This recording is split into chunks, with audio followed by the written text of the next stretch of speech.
Welcome to Aligned AF, real talk for evolving souls with Yahweh Kent.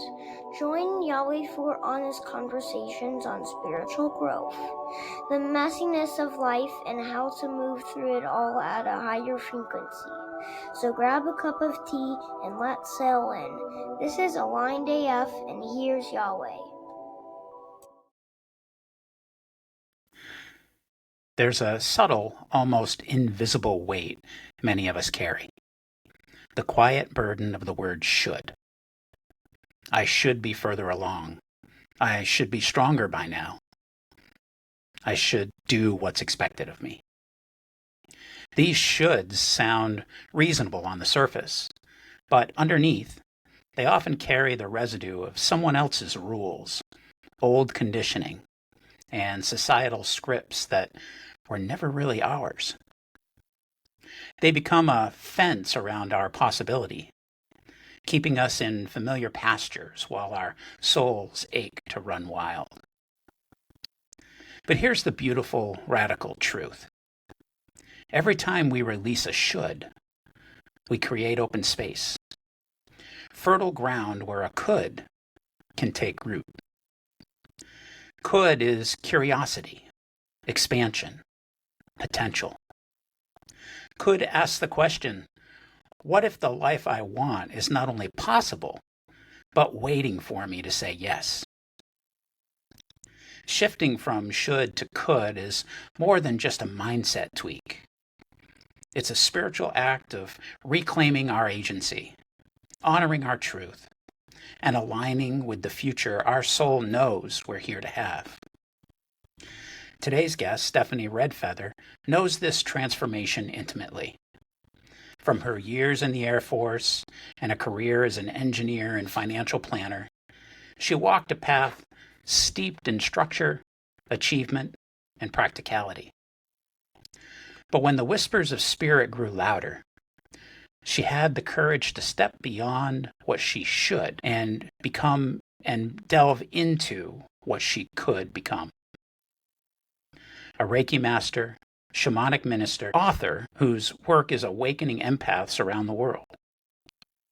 Her book, The Evolutionary Empath, is a guide for sensitives ready to claim their role in humanity's awakening. And her empath activation cards is an oracle deck that is both artistic and a vibrational tool for transformation. Together, we'll explore what it means to dismantle the shoulds in our lives and open to the coulds, and trust the possibilities that emerge when we step into our authentic frequency. Today's episode is Releasing the Should to Make Space for the Coulds. Hey, everybody, and welcome back to Aligned AF, Real Talk for the Evolving Soul. I am Yahweh, and I am excited to have you all with me here today. I've been looking forward to this episode for a while now because I get to spend some time with my dear friend who is far too far away from me geographically, Stephanie Redfeather. Reverend Dr. Stephanie Redfeather is a divine feminine change agent and a champion of empaths. A multi-award-winning author of the international bestseller, The Evolutionary Empath, and Empath Activation Cards. Her passion is to help fellow sensitive souls break out of energetic jail and become co-creators of New Earth consciousness. As a shamanic minister, workshop facilitator, telesummit producer, and prolific creator of spiritual tools, Stephanie has helped thousands to connect with their sacred selves and heal their human wounds. Stephanie is the founder of Blue Star Temple, an online resource for spiritual seekers who learn energetic skills, hone empathic abilities, access spiritual knowledge, and connect with cosmic consciousness. Stephanie holds a bachelor's degree in mathematics and a master's and doctorate in shamanic studies. She's also an award-winning artist and contributing author to 4 other #1 best-selling books. Stephanie, welcome to the show. Thanks, Yahweh. I'm looking forward to this. Yeah, it's so good to see you. I'm excited about this one because we've had your book and we play around with your cards all the time. They're usually sitting on the counter or the kitchen table for a card pull during the day sometime. And of course, my wife, so she's pulling cards all the time and trying to encourage us to do it as well. She loves to get Orion involved in that. Orion, let's pull a card, and he gets excited too. So thank you for sharing that gift with the world. Stephanie, would you mind sharing a little bit about yourself personally, and then possibly pulling a card to maybe set intention for today's show? Yeah, absolutely. So the sharing of self is always what feels relevant in the moment, because I have a long and storied life that Yeah. kind of looks like two different people lived it. Uh-huh. So, but I am currently living on 3 acres in Wentzville, Missouri, outside of St. Louis, and I've been going through a big death and rebirth process, as many of us do multiple times in our lives. And so, what I'm really moving towards is just greater joy, creating and living and loving from a place of following my bliss, Yeah. following, the when we were talking before the show, figuring out what we wanted to focus on, going from the shoulds to the coulds, it is really what I am smack dab in the middle of. And Yeah. so I'm creating art and visioning this next level of my business and what wants to come through. So I would love to pull a card. So I've got my deck here, and I'll just call in something that is relevant to the collective, since we have many different souls who are partaking of this at the moment. Ah, beautiful. Natural rhythms and cycles. And so, what I can tell you about this card is most of us, having grown up in the Western world with a very patriarchal influence, right, that emphasizes productivity, make it happen. It's very left brain. It's a very linear kind of world that we are Yeah. raised in, Yeah. that tends to elevate things that are, masculine, archetypally masculine, archetypally left brain, which then brings things out of balance. And so anything that is related to the archetypal feminine or the right brain then gets devalued. And so these natural rhythms and cycles are actually a huge part of the world that we live in. If you talk to old farmers, if you look at indigenous cultures, they are tracking the cycles of the moon, the cycles of the sun. They are deeply in relationship with the earth and with the natural rhythms and cycles of the planet and of the seasons. And, we can extend that further into our own bodies, being in resonance instead of dissonance with our own rhythms and cycles. We can't always be on. We can't always be Yeah. productive and output and all of that sort of thing. So we have to listen to our own drawing inward in periods of rest. And so that's what this card is really, really asking all of us to do, is to tune back into the natural rhythms and cycles of our own body, of our own spirit, and of our energy, and of the greater community and planet that we live in. Yeah. Yeah. And to not only listen to those signals, those messages, but to embrace them and act on them.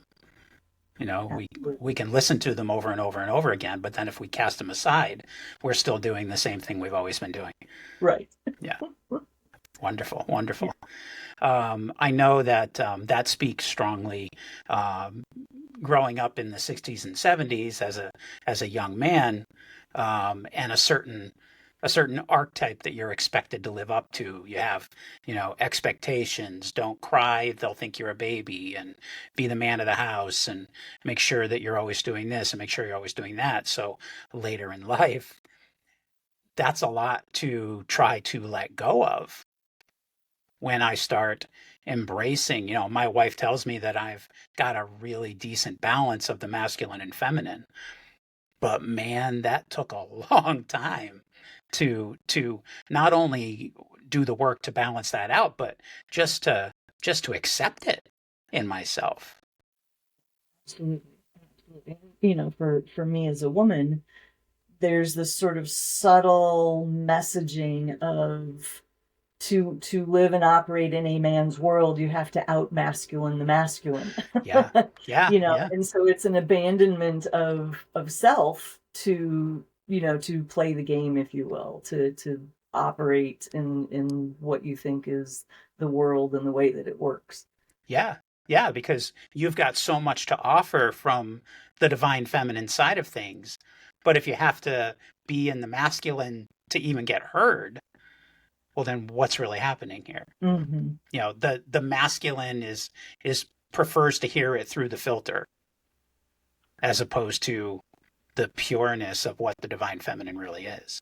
Yeah, yeah. Yeah. That is those I have since my spiritual awakening, which was really it was multiple things, but one of those big pieces was a reclamation of my own feminine. Yeah. And so I have been walking with that inner marriage relationship, developing it, understanding it, deepening it for God, 25 years now. Yeah. Yeah. Amazing.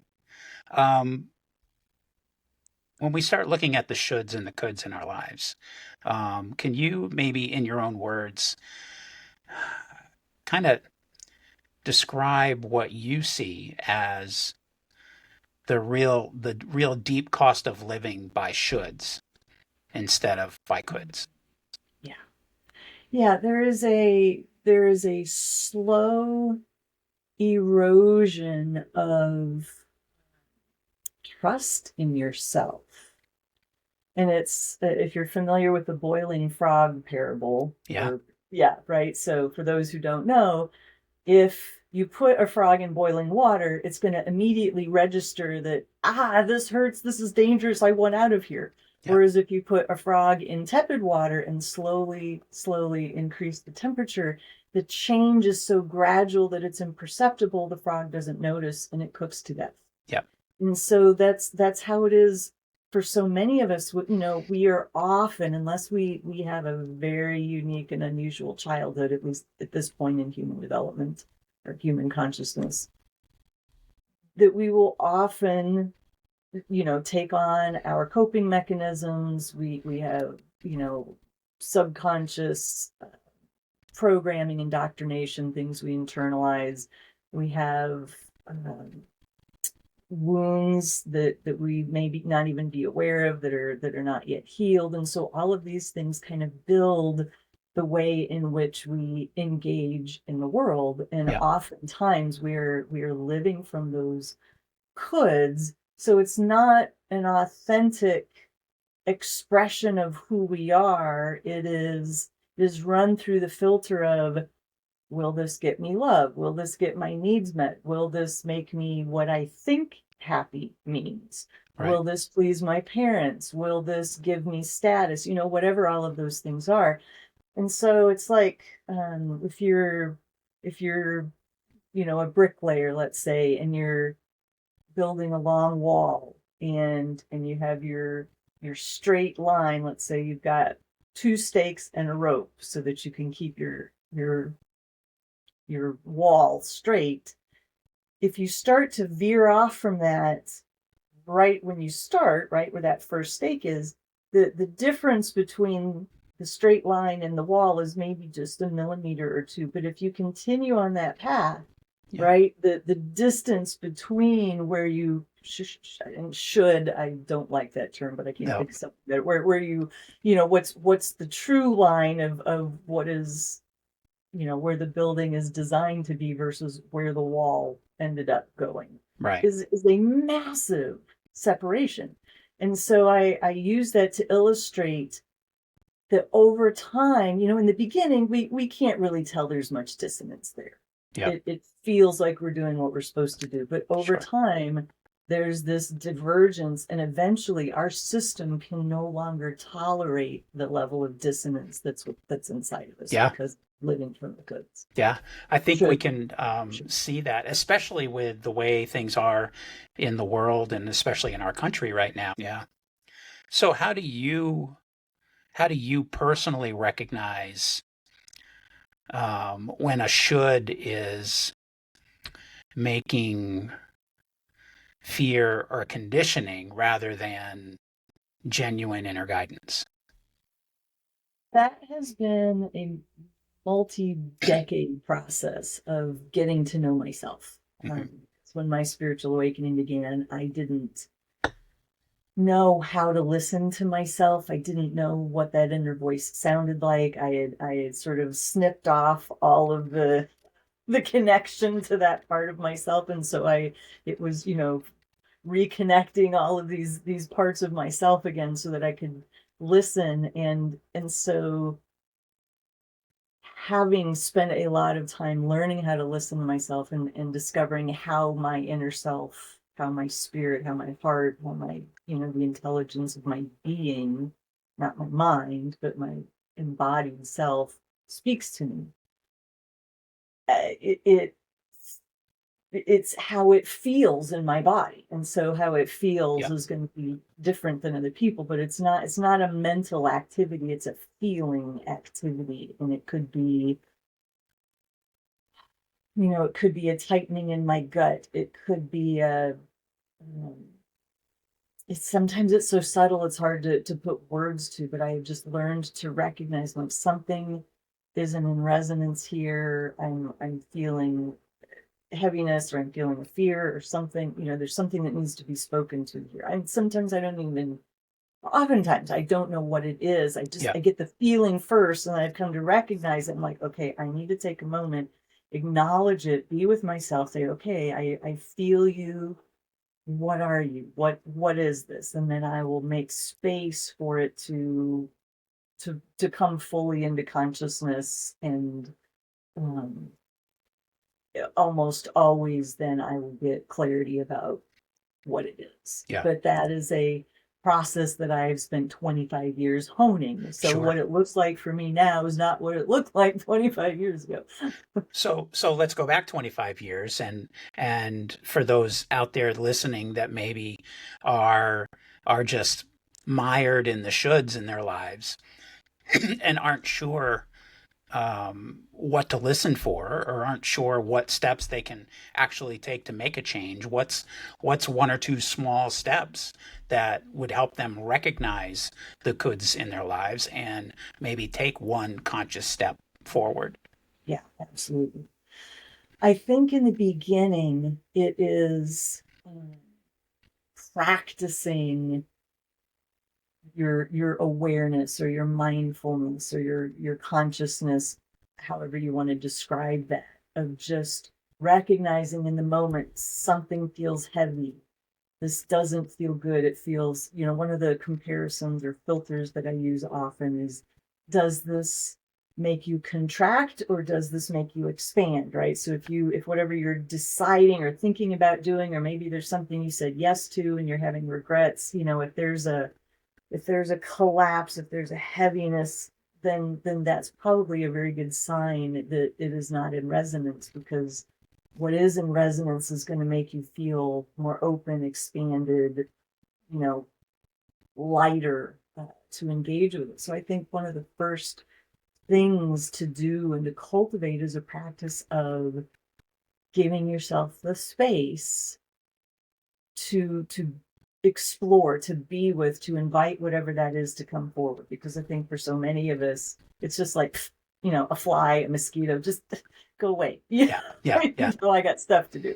yeah, yeah, yeah. Where'd that thought come from? Mm-hmm. Yeah, yeah.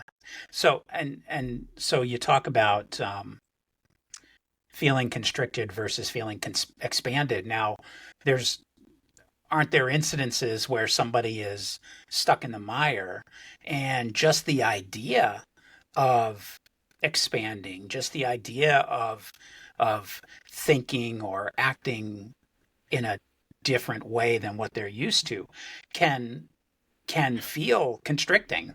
Yes. And how do you tell Yes. the difference between those? Yes. I'm so glad you brought that up. You don't always know. I mean, I'll just be honest. There were times when I just didn't know, and I would just sit in a big puddle of fear and doubt and self-questioning and all of that. Resistance does not always mean no. That was a big thing that I had to learn. And so that phenomenon you're talking about, I call resistance. Okay. And so, it's fear, it's worry, it's the unknown, it's the what are people going to think.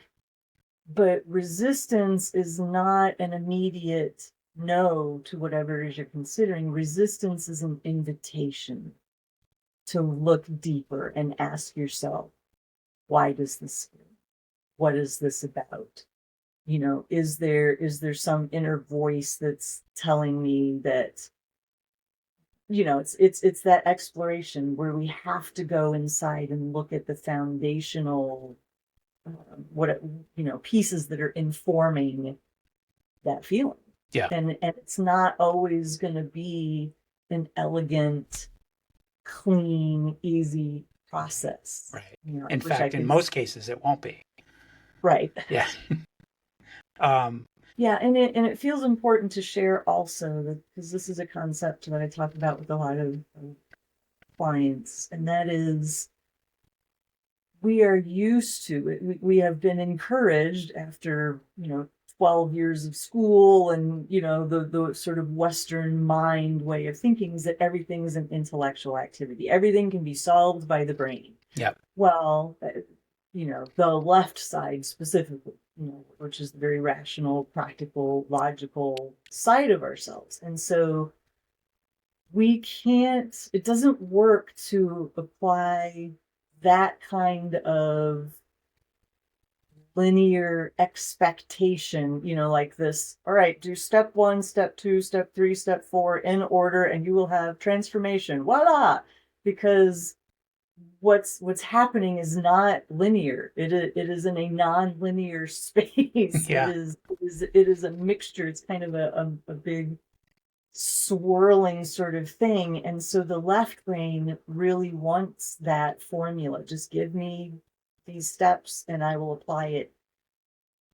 But when you realize that doesn't work, there's actually a freedom that is created because, and this is the piece I tell my clients, it doesn't matter where you start because everything, because usually what happens is, people are not usually what happens when people are hitting this dissonance and it's really vibrating their life, there's usually a crisis of some sort. And so in that sort of experience, there's usually multiple things getting triggered. Do I work on my relationship with my spouse first, or do I take care of this thing with my job, or do I heal this wound from childhood? Which thing do I focus on first? And my answer is yes.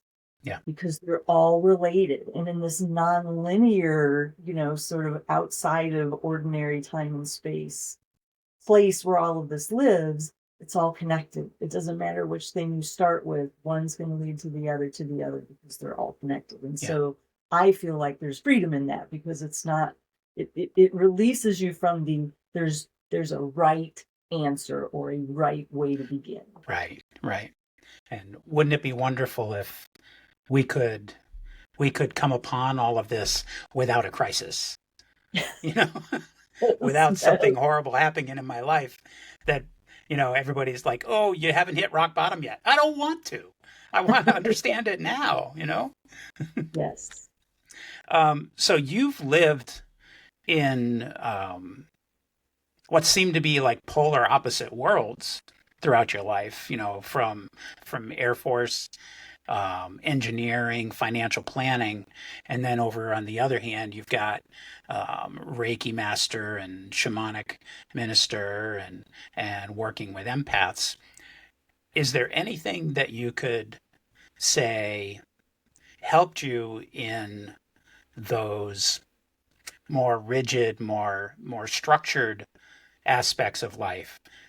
Anything from there that kind of helped you where you're at today. Yeah, yeah. It is, when I teach on, the archetypal masculine and feminine energies, I always make a very clear point that one is not better than the other. We're not trying to vilify one or say one is bad.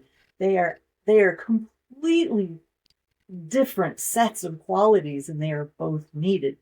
But often what happens is we will, at least for a period of time, live our lives from one set way more than the other. And so I started out, I was a very creative, intuitive child. I went to creative and performing arts school, like the TV show Fame, if anybody remembers that.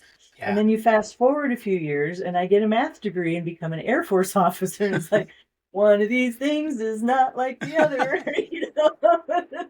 And so it's like, what the hell happened there in the middle?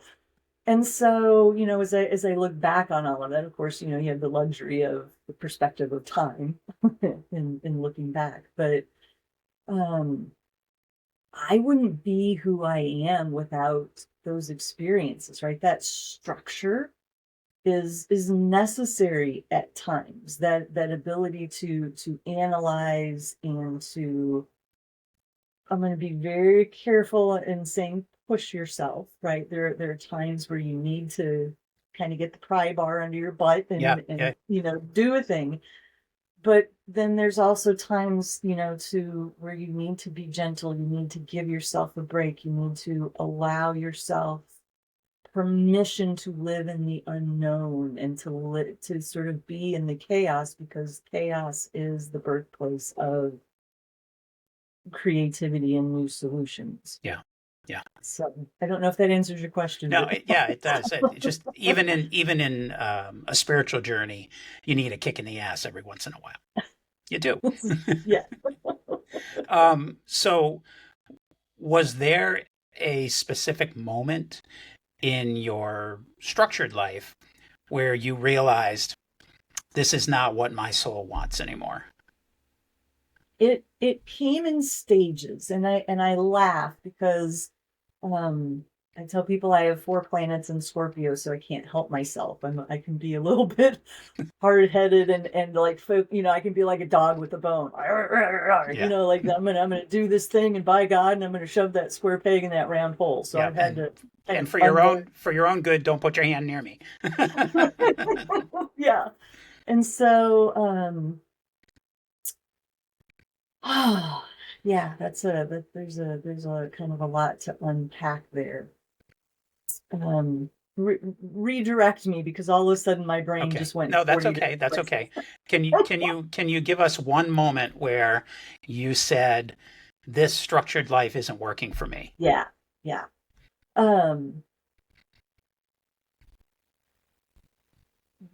I feel like it was actually a moment of grace where I was in the Air Force for almost 10 years. In my last assignment, I started getting these sort of internal nudges, like this feeling that it was time to get out. Okay. It was never my intention to stay in for 20 years and retire. It was always, I'm going to stay in until it makes sense to me. And I'm really amazed that I listened to that and it kind of unfolded the way that it did, because that was not a skill that I worked with or used frequently or relied upon. But it just felt like, okay, it's time to get out. And it wasn't, hey, I know what I'm going to do next. It's time to separate from the military. It was, hey, it's time to get out. Now what am I going to do? What next? But that was definitely a nudging. And so I thought, that my next career in financial planning is what I would do for the next 5, 10, 15 years. Yeah. And I spent over a year preparing for it, interviewing to get the position, studying to be able to sell insurance and securities, blah, blah, blah, get my business set up. And I quit in less than 6 months because I hated it. And I lost about $25,000 because I didn't stay in long enough to recoup what I invested. But it was so, I can see clearly now, I understand the signs, but at the time I did not, that it was, my soul was just like, honey, no, my love, this is not it for you. This is not it. But I fought, I resisted, I drug, kicking and screaming and fingernails, clawing, because I I had no ability to transition like that with any amount of grace. Right. Wow.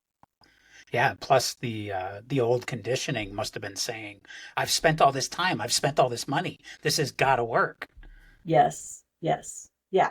And what I was taught basically in the financial planning company that I was with is there was kind of a formula, right? Here's how you Sure. get more clients, and here's how you execute this, that, and the other thing.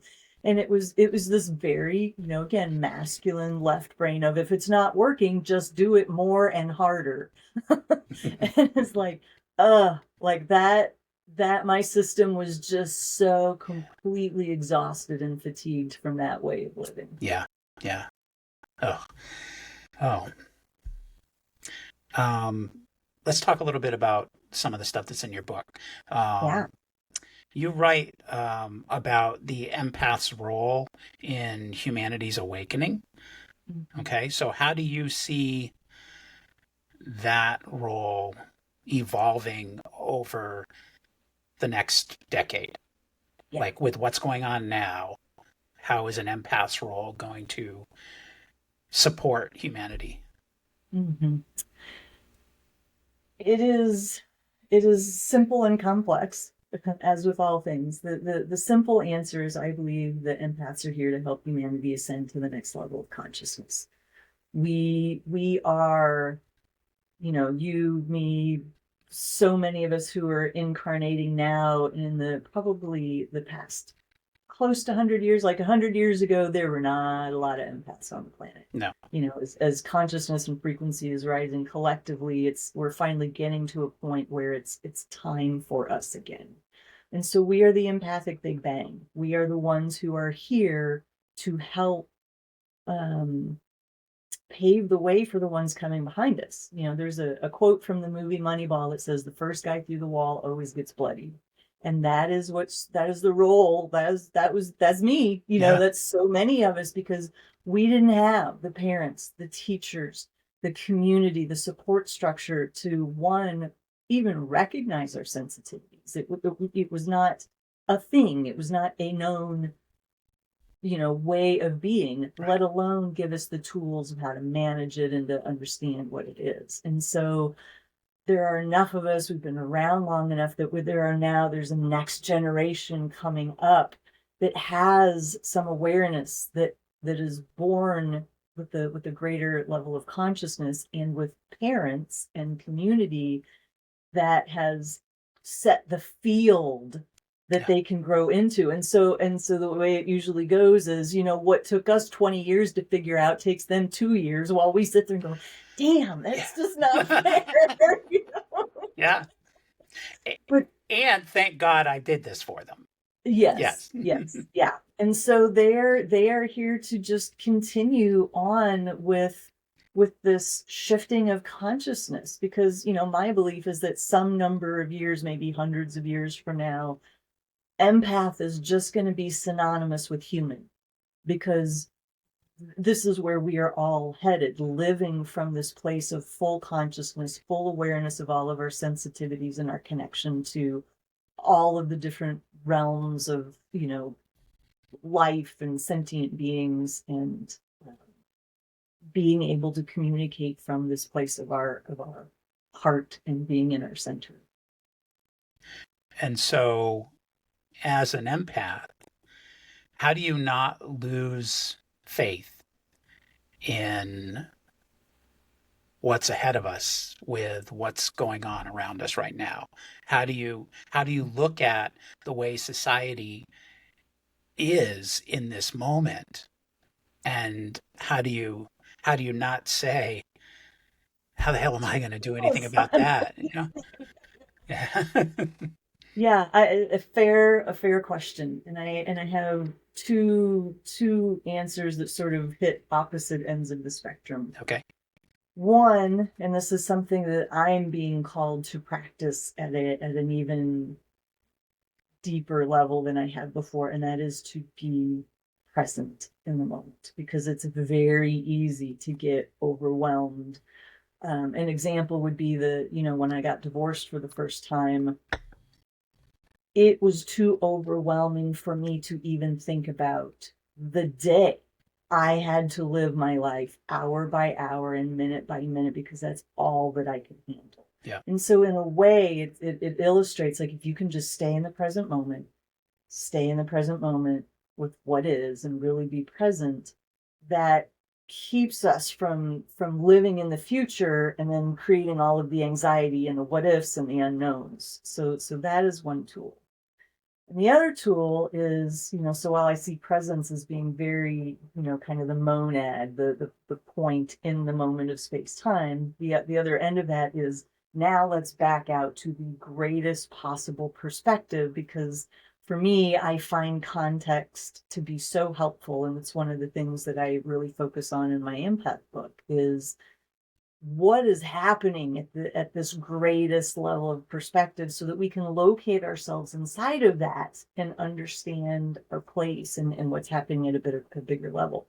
Humanity is in a cycle of ascension. We are raising in consciousness. But one of the illustrations that I use is, say, for example, temperature. And if we charted temperature from let's say February to May, right? In the Northern Hemisphere, we're moving out of winter, we're moving into spring. Is every day warmer than the day before? Absolutely not. Right. Especially in the Midwest, we're going to be 30 and then we're going to be 16 and then we're going to be 42 and then 28 and then 55. And, but if you chart, right, it's up and down. But if you chart the trend, it is getting warmer. Yeah. And so if you look at it, if you take that same exact model, but you stretch it out over kind of, probably decades or centuries, we look at where we are in our collective consciousness and the experiences in the world and, the political situation and loss of human rights and the wars that are still happening. We are bouncing up and down like crazy, but we are still trending upwards in this direction. And so we are here to, kind of the 100th monkey effect. If there are enough of us holding that frequency and applying our consciousness and doing our inner work, that creates an entrainment effect on those around us. But it's also important to understand that same dissonance that I was talking about earlier, that's what we're looking at now on the collective level. Yeah. Everything that was in shadow before in our collective consciousness, that dissonance is just flushing everything to the surface. Yeah.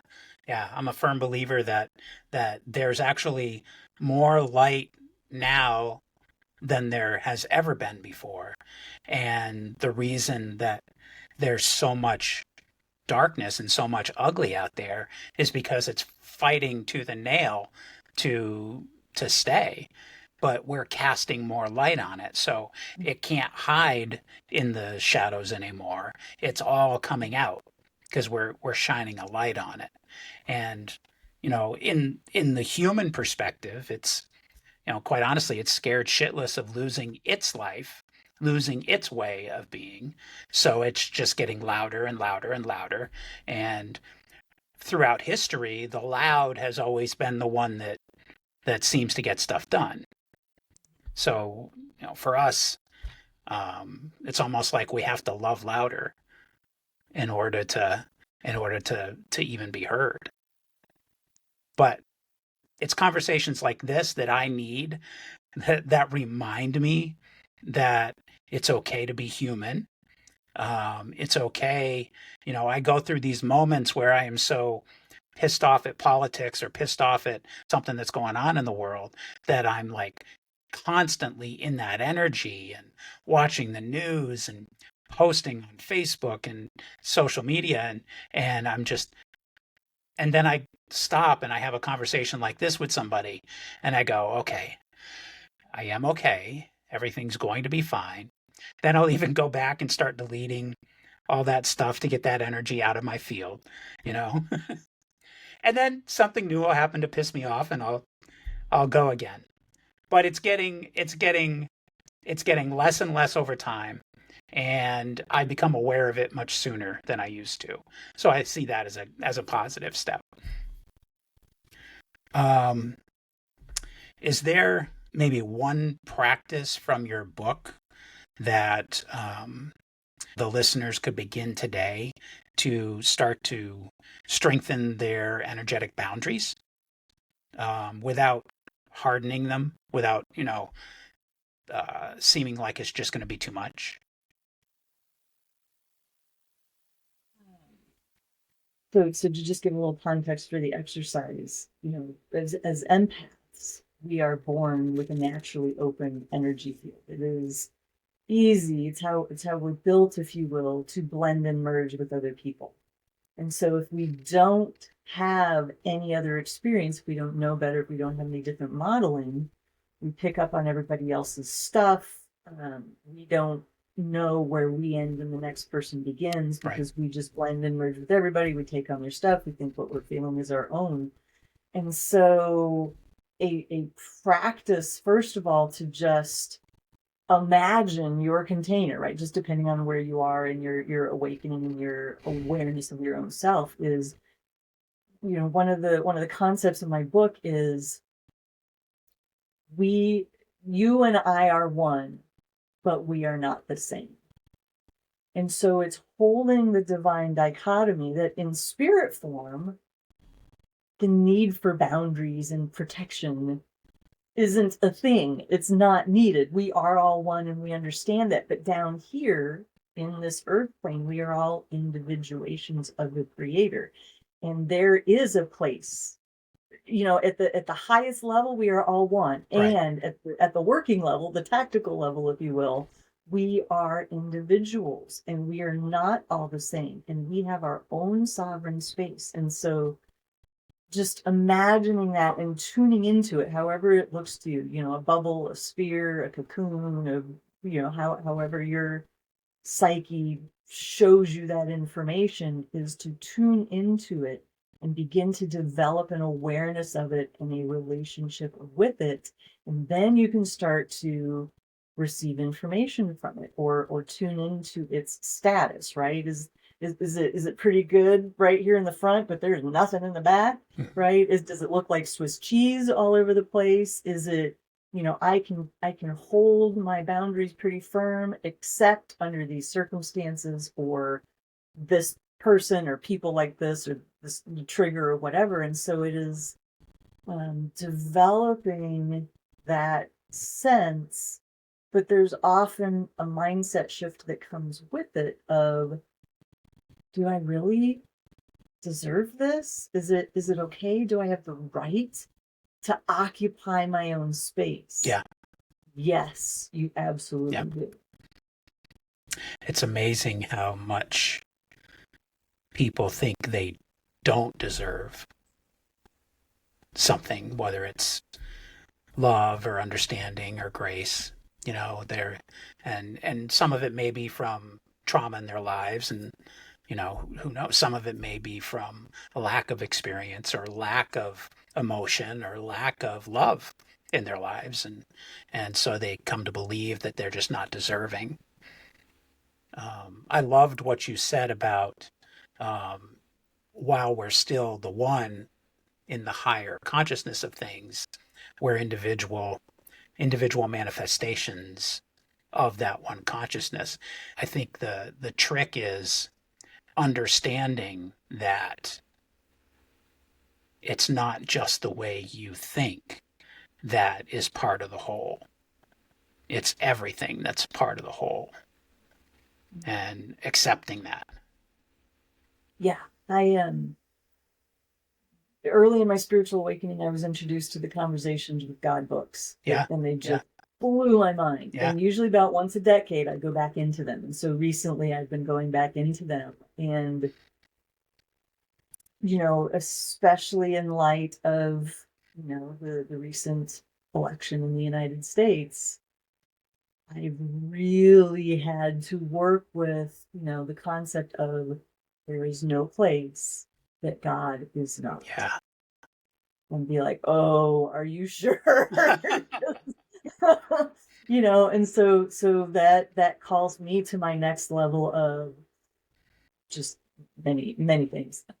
Yeah. Yeah. For me, it's we get people saying, well, if there's a God, why would God allow that to happen? Or what kind of God would allow this? Or what kind of God exists in that? And the problem I have with that is you're putting a label on something that's everything.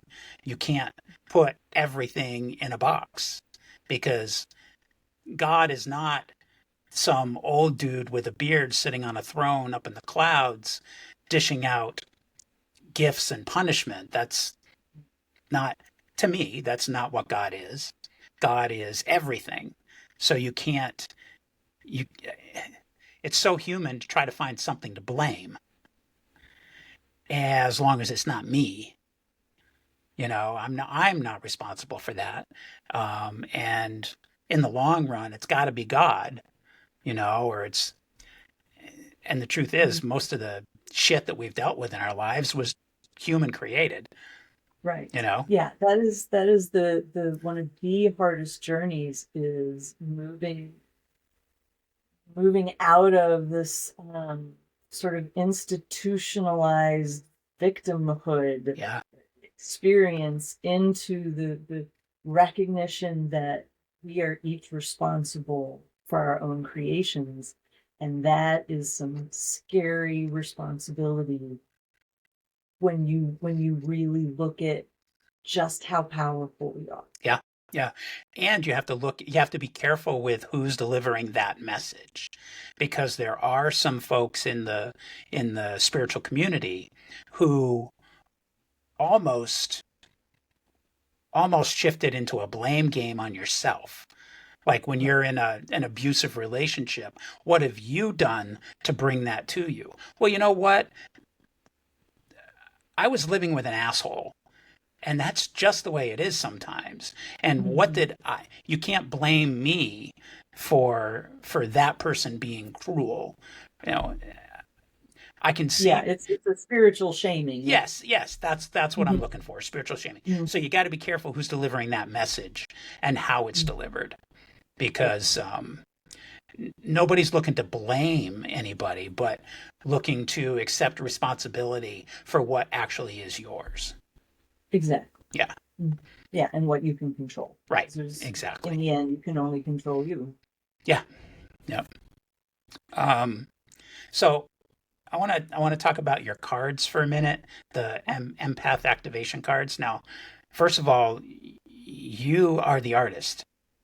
I am. Okay, so every aspect of the front, the back, every aspect of this card is something you created, correct? All Yes. right. So, what was first of all, what was that process like when you decided? Did you just have a bunch of art lying around and say, "Oh, I can make some cool cards," or did you say, "I want to make some cards and I think I'll design it myself"?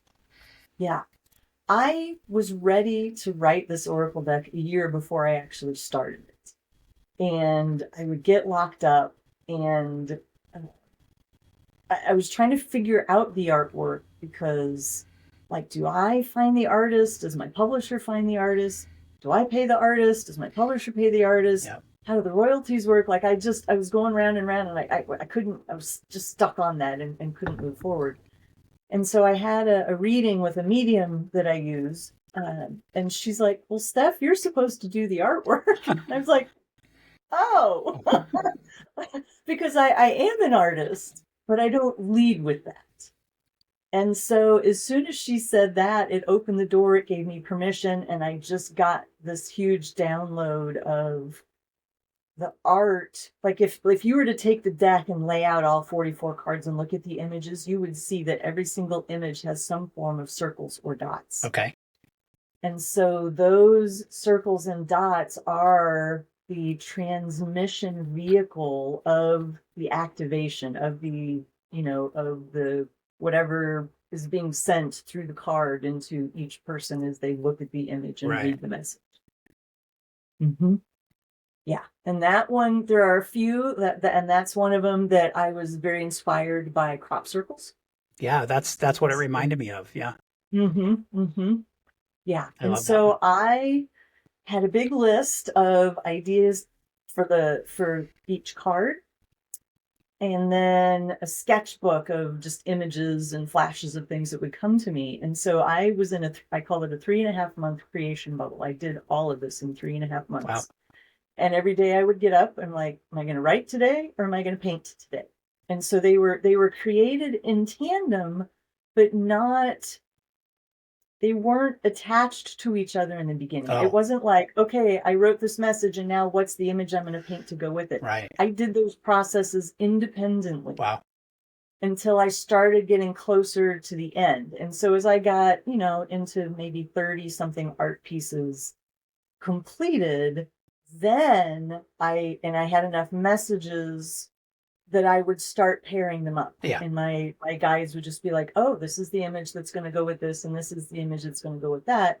So that as I got towards the end, the process slowed down a little bit because I'm like, okay, I've got 8 more messages I need to create and 10 more pieces of art I need to create. So I had to be a little bit more, matching it up and conscious. Whereas before I'm just like, I'm just writing and I'm just painting.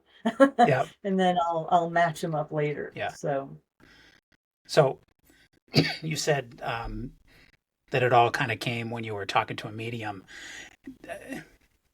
and this happens a lot with, well, in my family in particular, but with people I know, where you'll be getting messages, you'll be having conversations with a loved one, things will be said, and they don't quite hit home. But then you speak to one person, whether it's a medium or you listen to a channel or somebody else gets a message, and it's everything that's already been said, but it takes that moment right there for right. you to go, yes, that's brilliant. Yes. Yeah. Or for in my case, somebody outside of me to give me permission Yes, to, yes, yeah, to, to paint my own yes, artwork. yes, yes. And then you're like, oh my God, that was so obvious. Right. What? Why Exactly. didn't I think of that? I did. Oh, okay. Nice. So now with the cards, how does someone who's got your deck or is going to get your deck, how do they know when a card is working on them beyond just like intellectual insight? Right.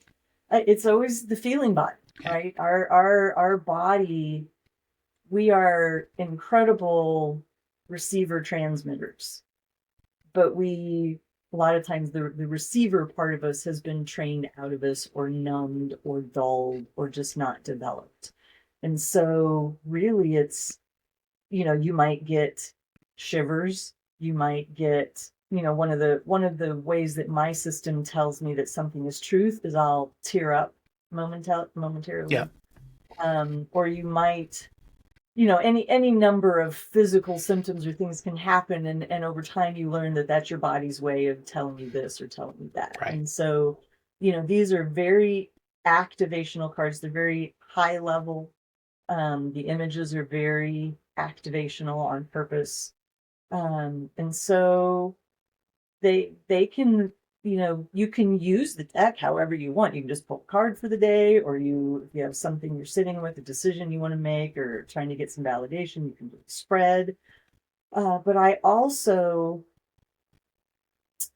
let me back up and say, this was not intended. This wasn't in my conscious concept of this deck until I was pretty much close to done writing it, where the 44 cards started to align themselves into 4 groups of 11, Okay.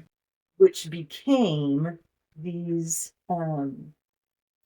basically, and what am I trying to say? Initiatory paths. Right. So if you look at the front of the guidebook, the cards are divided into initiatory path 1, 2, 3, and 4.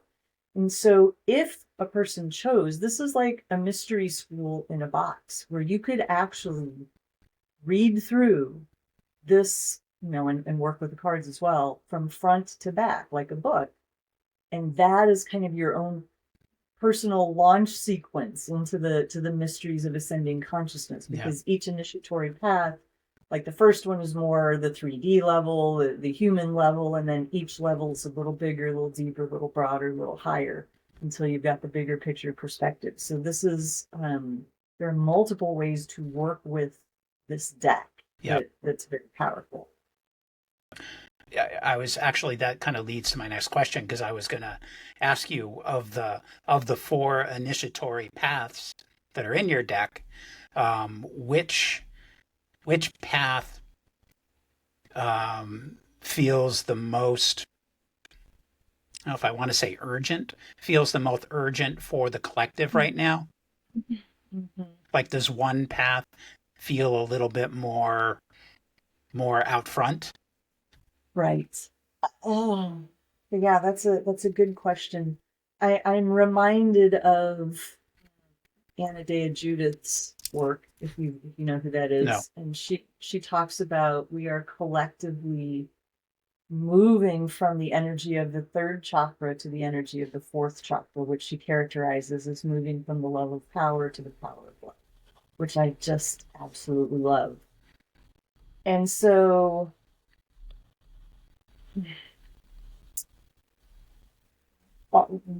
there's 2 answers I want to give. Okay. One answer is we're working all these paths simultaneously. Okay. Right. So when I referred earlier about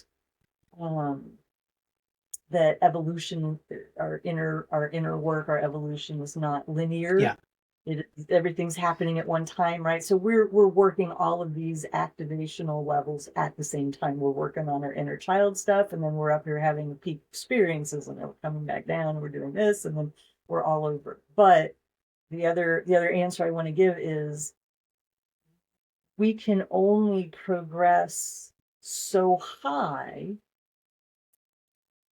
Let me say that differently. The ability for us to ascend or progress in this direction is directly related to our ability to go and process in this direction, right? So there's this mirroring effect of, like a tree, right? If you were magically able to uproot any tree, their root system is going to be as deep and broad and wide as their canopy is tall and broad above the ground. And so when we are willing to do our shadow work, to go into the unconscious pieces, to look at our triggers, to do our inner work and healing, that creates the stability in the foundation so that we can go higher and broader. Otherwise, if we don't do the deeper work, then the tree just falls over because it gets top heavy. Yeah. And that deeper work, that root system that you're talking about, is truly what stabilizes us, what keeps us strong, keeps us upright, and helps us, I mean, to maintain the metaphor, it helps us weather every storm, you know? Yeah. So now, if someone is new to the concept of shedding some of the shoulds in their life to look at what some of the coulds may be, is there a way your card deck would help them in some way?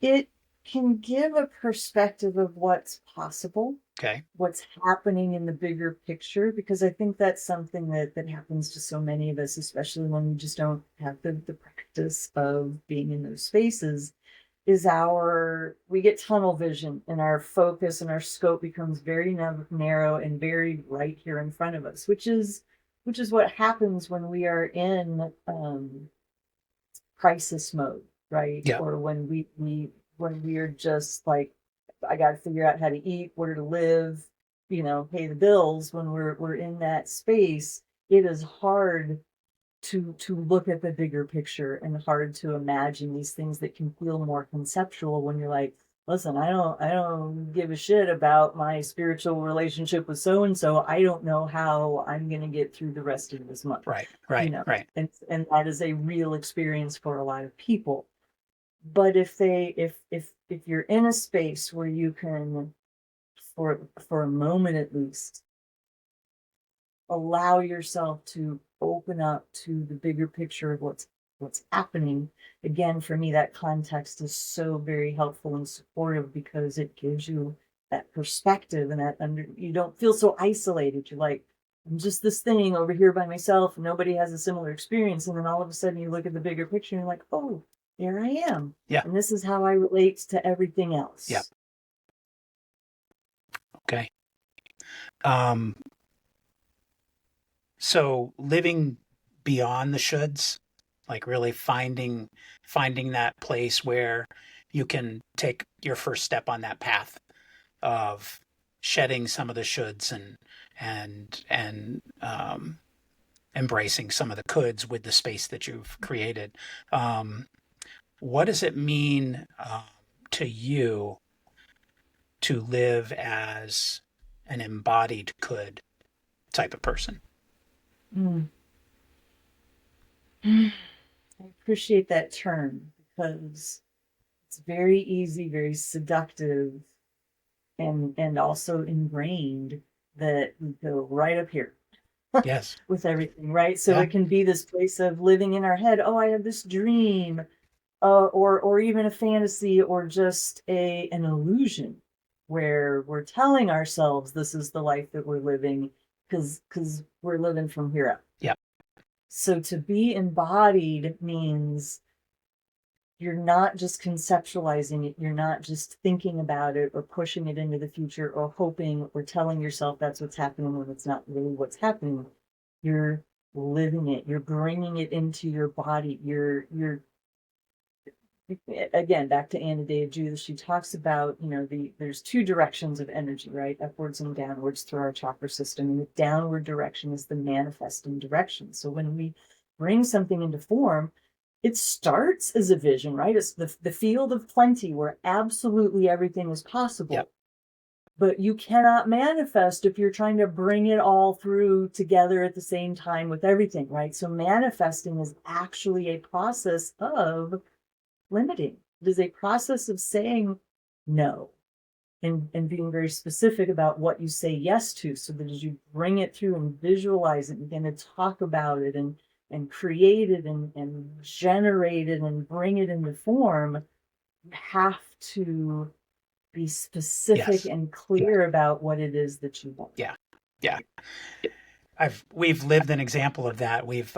I've actually heard my wife say, I just want somebody to send me a check in the mail out of frustration. And then a week later, we got a check for like $1.32 from some crazy civil lawsuit from something that neither of us even knew was happening. We're like, shit, should have been a little more specific and added a few zeros. Yeah. So for someone who's feeling trepidation, I guess, to step into living their coulds, what would you offer as the smallest, most compassionate first step for them? Yeah. Love yourself. And it may sound so trite, and it may be like, oh man, I've heard that. I don't, but it is a continual daily journey for me personally, Yeah. and I'm sure many people.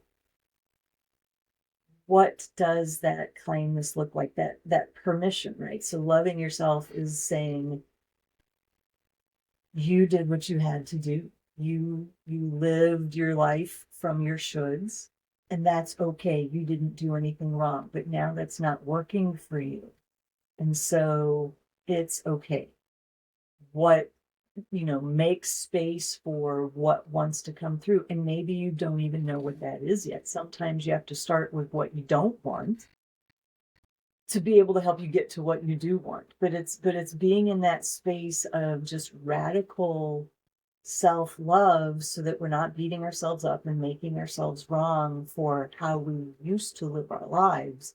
It's recognizing that this served a purpose and it doesn't serve a purpose anymore. So now, how can I continue to hold myself in love as I move towards what I want instead of away from what I don't want? Yeah.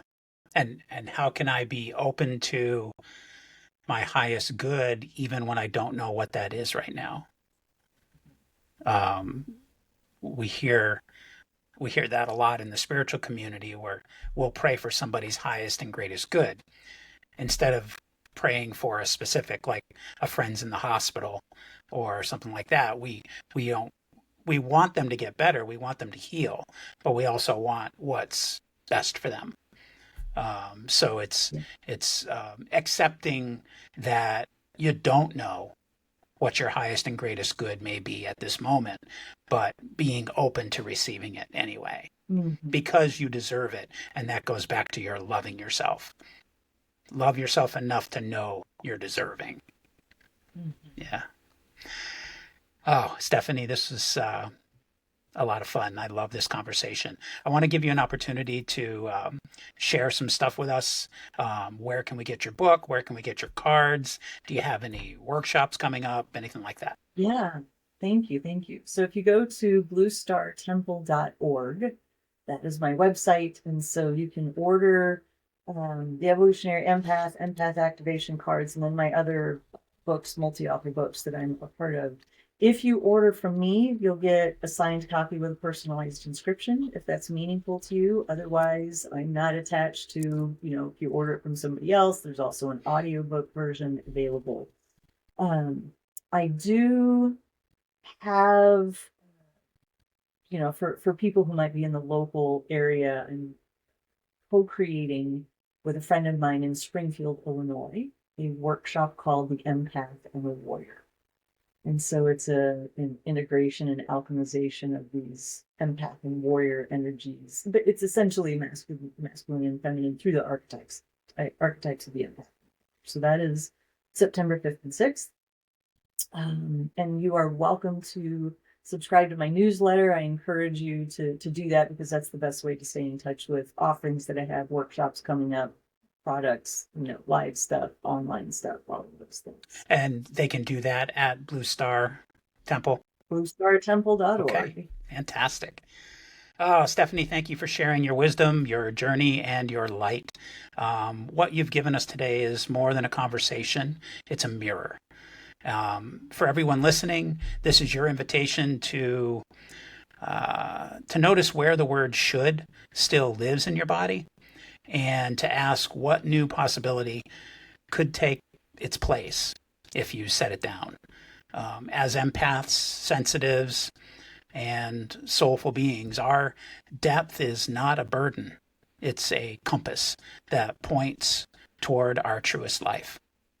When we tend to that gift that's within us with the care and the reverence that it deserves, we stop living by someone else's map, and begin charting our own course. So may each of you walk forward from this moment a little lighter, a little braver, and a little more willing to say yes to the coulds that are waiting for you. This has been Aligned AF, and I'm Yahweh. Well, thanks for hanging out with me today. If this episode spoke to you at all, share it with a friend or someone who needs it. You can also leave a review or connect with me online. You can find Aligned AF on YouTube, Facebook, your favorite podcast channel, or at alignedaf.org. And if you want to reach out directly, you can email me at alignedafpodcast@gmail.com. So until next time, stay aligned AF.